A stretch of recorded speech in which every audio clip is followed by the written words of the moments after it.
꿈의 지원. 나도 중앙대학교 의예과를 지원을 해봤다. 예. 거기에 만족을 하는 거죠. 그러면 이렇게 지원한 애들은 눈높이가 안 떨어져요. 나 중앙대 의대 지원했어. 그리고 나서 수능 최저가 안 나왔어요. 그러면 그 다음에 재수. 그래서 일단 기본적으로 의예과를 한번 넣은 학생은 네네. 나는 준의대생이에요.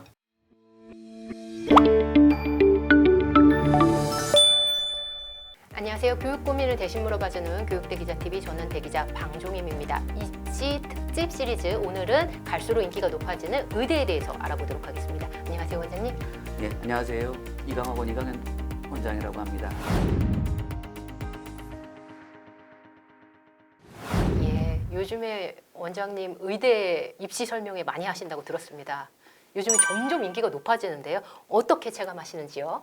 부모도 원하고 부모도 원하고.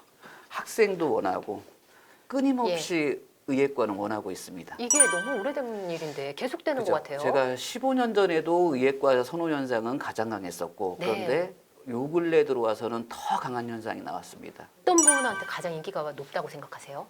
일단 가장 많이 찾아오는 분. 아버님, 어머님 중에서 한 분이라도 의사를 가지고 계신 분, 예. 할아버지가 의사였던 분. 그러니까 의사 집안이라고 하는 모든 영역에 있는 분들은 가장 선호를 하고 대물림하고 싶으신가 봐요. 그렇죠. 예. 그다음에 또 하나가 뭐냐면 새로운 의사 집안을 만들고 싶은 그분들이 뭐냐면 수요 부분들이 커지는 부분들이었고 그다음에 공부를 조금 전교에서 10등 내외인 학생들이 공부를 한다라고 하면 1등이 의대를 선호하기 때문에 10등도 의대를 가고 싶어 하는 거예요. 올해 대학 의대를 못 갔다. 예. 그러면 재수, 삼수, 사수를 기본으로 합니다. 원장님 어느 정도까지 보셨어요, N수생을? 저희 학원에 예. 연세대학교 화공생명공학과를 졸업하고 현대그룹에서 2년 동안 생활을 하고 그리고 28살에 지금 의대를 가겠다고 공부하는 학생이 실제 존재합니다. 거의 뭐 불문하고 나이를 불문하고 성별을 불문하고 문이과를 불문하고 의대 인기는 높다 이런 말씀이신 것 그렇죠. 같아요. 의대에 대한 선호가 예. 월등히 높을 수밖에 없는 게 일단 의대가 안 되면 그 다음에 이제 치대나 약대로 방향을 트는 거지 의대가 된다라고 하면 네. 삼수를 하셔서라도 보내겠다는 부모님들의 의지가 굉장히 큽니다. 이게 자기 보통 고3 엄마들 연배가 되면 아버지들의 퇴직이 일찍 나온 걸 경험을 한 사람들이 꽤 많아요. 퇴직 연령이 빨라지면서 전문직에 대한 선호 현상이 훨씬 더 커진 현상이 나온 거죠. 최근 4년 정도를 전후한다라고 하면 그 현상이 더 정말로 심해졌습니다. 그러니까 학력 인구는 줄었는데 그렇죠. 의대 경쟁률은 큰 차이가 없다라고 보셔야 됩니다. 그러니까 당황해하시는 분들이 굉장히 많으신 것 같아요. 학령 인구는 이렇게 줄고 있는데 앞자리가 계속 바뀌고 있잖아요. 그렇죠. 근데 의대에 대한 경쟁은 점점 더 치열해지는 상황에서 좀 난감해하시는 부모님들 되게 많거든요. 평생 직장이니까. 평생 직장이니까. 라이센스를 예. 따면서 평생 직장으로 살아갈 수 있는 부분들이 생기기 때문에 예. 그건 어쩔 수 없는 현상이라고 봅니다. 의대가 얼마나 입시가 어려운지를 좀 체감할 수 있도록 예시를 들어주시겠어요? 일단 예시를 한번 들어줄게 논술 경쟁률을 봐드릴게요. 논술 경쟁률. 자, 예. 논술 경쟁률을 보면 올해 처음으로 뭐냐면 생긴 전형이 논술에서는 성균관대 의대가 논술로 학생을 뽑습니다. 네네. 5명 모집이었는데 지원자가 2,446명이 지원했어요. 경쟁률은 489.20대 1. 거의 500대 1이죠. 예. 그다음에 울산대학교가 3명을 모집합니다. 지원자는 861명이 지원했었고 287.00대 1. 중앙대학교 논술 전형이 14명을 모집하는데 3,332명이 지원했어요. 그래서 경쟁률은 238.00대 1입니다. 그러면 서울에 있는 학교 중에 논술로 뽑는 학교가 56명입니다. 예. 56명 중에 지원자가 13,742명이었고 평균 경쟁률은 285.93대 1입니다. 논술은 예. 우리가 추합 인원, 추가 합격자 인원이 없어요. 그러면 맞아요. 그 안에서 지원자 13,742명 각 학교에 지원한 애들 중에서 논술 성적이 1등이 돼야지 뽑히는 거지 2등이란 개념이 없습니다. 그렇기 때문에 실제 들어가는 부분들이 정말로 힘든 부분들이고요. 예. 작년에 이제 입시 결과 예를 들면 작년에 중앙대학교가 18명을 모집을 했어요. 네. 그럼 지원자가 3,499명을 지원했고 경쟁률은 194.39대 1이었습니다. 근데 올해는 중앙대도 경쟁률이 더 높아졌죠. 그렇네요. 238.1이니까. 그 다음에 실제 여기서 3,499명 중에서 이 학생들을 뭐라고 하냐면 그냥 뭐 가끔 이제 허수 지원자라고 하고 예. 꿈의 지원자라고 해요. 꿈의 지원자. 예. 그냥 저희는 나는 허수만 익숙한데 꿈의 지원자. 네, 꿈의 예. 지원자라는 건 뭐냐면 나도 이 학교 원서를 써봤다. 써봤다의 의미를 두는 친구들인가요? 예. 아주 많습니다. 그러면 3,499명 중에 실제 수능 최저를 맞췄던 학생을 비교해 보면 이걸 실질 경쟁률이라고 합니다. 그러면 네. 실질 경쟁률은 26.7대 1이고 인원수로 따지면 480명만 수능 최저를 통과한 거예요. 그러면 3,499명 중에 시험 볼 자격은 480명. 그럼 예. 나머지 학생들은 뭐죠? 꿈의 꿈의 지원. 나도 중앙대학교 의예과를 지원을 해봤다. 예. 거기에 만족을 하는 거죠. 그러면 이렇게 지원한 애들은 눈높이가 안 떨어져요. 나 중앙대 의대 지원했어. 그리고 나서 수능 최저가 안 나왔어요. 그러면 그 다음에 재수. 그래서 일단 기본적으로 의예과를 한번 넣어본 학생은 네네. 나는 준의대생이에요. 실제 그 현상이 굉장히 심해지고 있어요. 점점 더요. 점점 요즘 더. 들어서. 예. 예를 들면 예.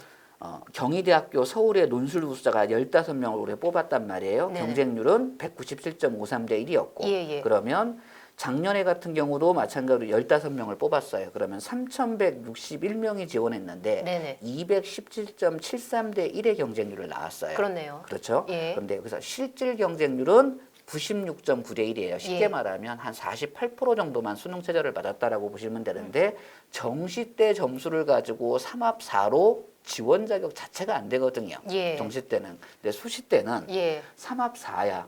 만만하잖아요. 그래서 한 번 논술 시험 볼 자격이 됐어요. 예. 물론 붙지는 않겠죠. 네. 1,453명 중에 15명만 붙어야 되니까. 예. 그러면 어떻게 됩니까? 그 다음에 다시 또 하죠. 쉽게 말하면 예. 기자님이나 저희랑 학교 다닐 때는 점수를 보고 우리 때는 정시만 있었으니까 그렇죠. 예. 점수를 보고 지원을 하다 보니까 예. 내 능력을 알아. 그런데 수시는 예. 수능 전에 지원을 한단 말이에요. 그렇죠. 그러면 눈높이가 떨어질까요? 수시에 맞춰져 있네요. 그렇죠. 세팅 값이. 그렇죠. 그것도 그래서 영향이 있겠네요. 죽어도 경쟁률은 안 떨어집니다. 의학계열의 경쟁률. 의대는. 예. 그러면 서울 주요대 의대, 지역 의대 상관없이 일당 의대라면 그렇죠. 예를 들면 서울에 있는 하고 경기에 있는 의대 중에 네. 인하대학하고 아주대학교가 전국에서 논술로 19명을 뽑습니다. 이번에 인하대는 올해. 할 말이 많죠. 올해 인하대는 정말 할 말이 많은데 예. 올해 인하대 같은 경우는 5,835명이 지원했어요. 네. 경쟁률은 648.33대 1이었었고 예. 왜냐하면 예. 내신 3등급 학생이 쓸 데가 없잖아요. 쓸 데가 없죠. 예. 의예과는. 그러면 논술밖에 없기 때문에 꿈을 지원한 거죠. 꿈을 지원한다. 그러면 좀 전에 수능 충족률을 계속 강조해 주셨는데 그러면 의대 합격의 핵심 키워드는 수능이라고 보세요? 1단계는 수능이죠. 예. 수능이 나와야지 1단계가 수능이고 그 다음 수능 나온 애들끼리의 논술 성적이니까 그 자격 조건이 예. 1등급 3개다 인하대 같은 경우 그럼 1등급 3개가 나온 학생들만 사실은 시험 볼 자격이 있는데 네네. 실제 시험은 100명이다. 그러면 한 20명이 시험을 봐요. 예. 왜? 수능 끝나고 나서 가채점이 내가 서로 이제 사이트들끼리 안 맞거든요. 실제 안 맞기 때문에 그 근접한 애들은 다 시험을 보러 가는 거죠.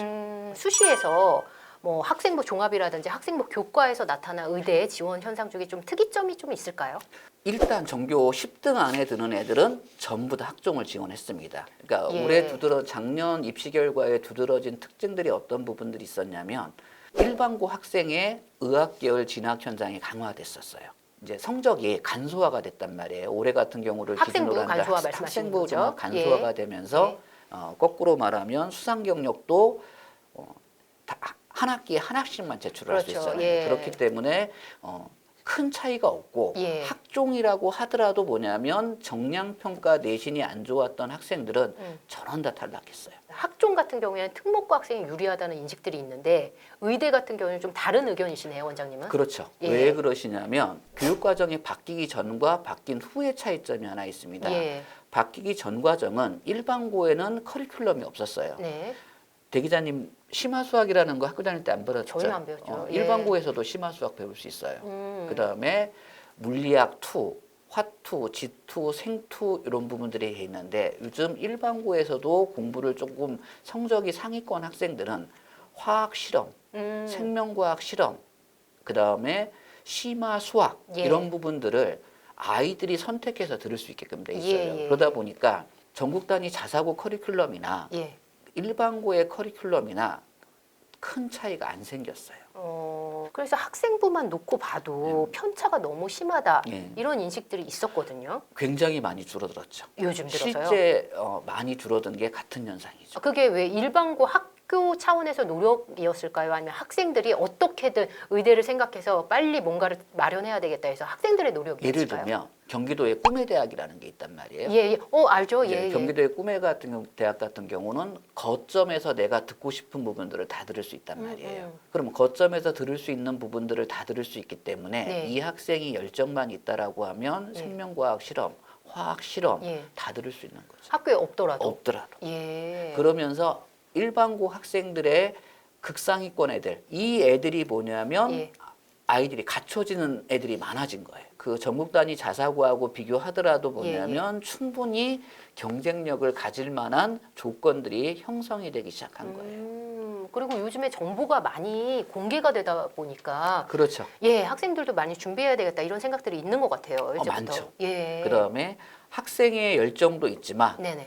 학부모들의 열정이 더 커진 거죠. 제가 1년에 네네.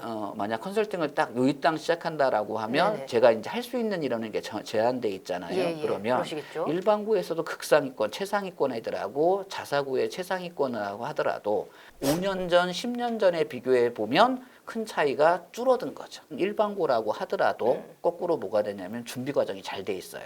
예. 물론 전국 단위 자사고 애들도 전교 15등에는 잘 돼 있는 거고 일반고에서 전교 5등 안에도 나름대로 준비가 잘 돼 있어요. 그러면 기준선을 일반고는 전교 5등으로 보시고 자사고 같은 경우는 전교 15등으로 보세요. 그렇죠. 어. 그게 아니면 예. 붙기가 힘들죠, 요즘. 원장님 보셨을 때 의대 가는 아이들은 어떤 특징이 좀 있나요? 이 성적 외에 다른 부분에서 좀 짚어주신다면요. 일단 성실하다. 성실하다. 어. 예. 그다음에 자기주도 능력이 확실히 강해요. 아 그래요? 예. 그다음에 준비 과정도 철저하고. 그거 어떻게 체감하셨어요? 원장님? 의예과는 예. 1학년 1학기 중간고사하고 기말고사 성적으로 대학이 결정이 끝이 나요. 국어, 수학, 영어, 통사, 통과, 한국사, 그다음에 제2외국어 또는 한문, 또 기타 과목을 배우잖아요. 거기 이제 상대평가 과목이란 말이에요. 공통으로 시험 보기 때문에 우리 예. 학교가 300명이다. 네. 그러면 300명이다라고 하면 거꾸로 어떻게 되죠? 300명 곱하기 4%니까 4, 32, 1등급이 12명이 나오는 거예요. 그렇죠. 근데 2학년 때 가면 문이과로 쪼개져요. 그렇네요. 문이과가 존재하는 건 아시죠? 예. 네, 그죠? 형식적으로는 아니지만 형식적으로는 아니지만 문이과 실질적으로는 실제 존재한다. 네, 예. 문과 애들은 사탐 과목 선택하고 그렇죠. 예. 이과 애들은 과탐 과목 선택하고 예, 예, 예. 그러면 2학년 때 가면 표본수가 적어지죠. 뭐 문과애가 50, 예. 이과애가 50이다. 예, 예. 그러면 300명이 150명으로 줄잖아요. 그럼 예. 1등급 인원수가 더 줄죠. 그러네요. 그렇죠. 그러면 1학년 때 맞았던 내신 성적이 예. 보통 90% 제가 전제 조건을 달았어요. 90%는 1학년 때 성적이 가장 좋아요. 그다음에 2학년 때, 3학년 때 가면 내신이 좀 떨어지죠. 예, 예. 왜냐면 받는 인원수가 적어지니까. 예. 그다음에 지금 문과보다는 이과 학생들이 공부를 더 잘하기 때문에 이과 경쟁률이 더 치열한 부분들이 나오는 거죠. 그러니까 쉽게 말하면 만약 미적을 선택했는데 150명이야. 예. 그러면 1학년 때는 300명에서 12명까지는 1등급이지만 네. 150명이면 6명까지는 1등급이잖아요. 그렇죠. 그러면 당연히 내신은 안 좋아지겠죠. 그럼 7등 1학년 때 내가 1등급을 받았던 수학에서 1등급을 받았던 학생은 3학년 때 가서 7등이에요. 그럼 2등급이잖아요. 그렇네요. 예. 그런 면에서 성실함, 꾸준함. 그렇지. 그러면 고1 때 성적이 가장 중요하다고 말씀을 해주셨으니까 그럼 고1 때 성적을 잘 받으려면 그 전에 어느 정도는 돼야 되는, 흔히 말하면 선행이 돼야 된다는 이런 의미로 해석해도 될까요? 저는 선행은 예. 어디까지 가장 맥시멈이라고 하냐면 예, 예. 영재성이 있다라고 하는 전제 조건이에요. 예. 그러면 영재성이 있다라고 하는 정도면 수투까지는 맥시멈이에요. 그게 언제예요? 중학교 때요? 중3에서 고1, 고 넘어갈 때. 근데 어, 요즘은 어느 정도까지 선행을 많이 하냐면 예. 미적했어요. 원장님도 체검하세요? 거의 고3만 만나지 않으세요? 예. 근데 저희도 백으로 들어와서 만나는 사람들이 있어요. 예비고일 뭐 이렇게 입시 만나다가 시즌에? 예. 그냥 단순해요. 선행학습 어디까지 해봤니? 그러면 미적까지 했대요. 그럼 저는 당장 하지 못하게 하거든요. 1학년 때 성적에 집중하라. 고1 때 방정식과 함수가 있어요. 네. 그럼 고1 때 방정식과 함수를 정말로 심화를 잘해놓으면 어떻게 되죠? 수원에 예. 지수함수, 로그함수 있어요. 수투에 극한이 있어요. 예. 다 함수랑 이어지잖아요. 수월하겠네요. 그렇죠. 어. 그러니까 쉽게 말하면 내가 알고 있는 것들을 뭐냐면 자기가 말로 표현할 수 있을 정도가 돼야지 되는 건데 어정쩡한 심화학습은 어정쩡한 선행학습은 정말로 독이에요. 지역인재 같은 경우는 그냥 안정적으로 합격이 될 수 있으니까 아이들이 최저학력 기준이 나오고 예. 내신이 일정 부분 나온다라고 하면 변수가 없는 전형이거든요. 지역인재 전형. 우리가 충청도 학생이야. 예, 예를 들면? 순천향대 하나 하고 이렇게 예. 해서 한 2군데 정도를 딱 쓰고 쓰고 4군데는 서울 경기권을 쓰게 돼 있죠. 왜? 지역인재 전형은 붙어놓은. 붙어놓을 걸 확신하고 있으니까.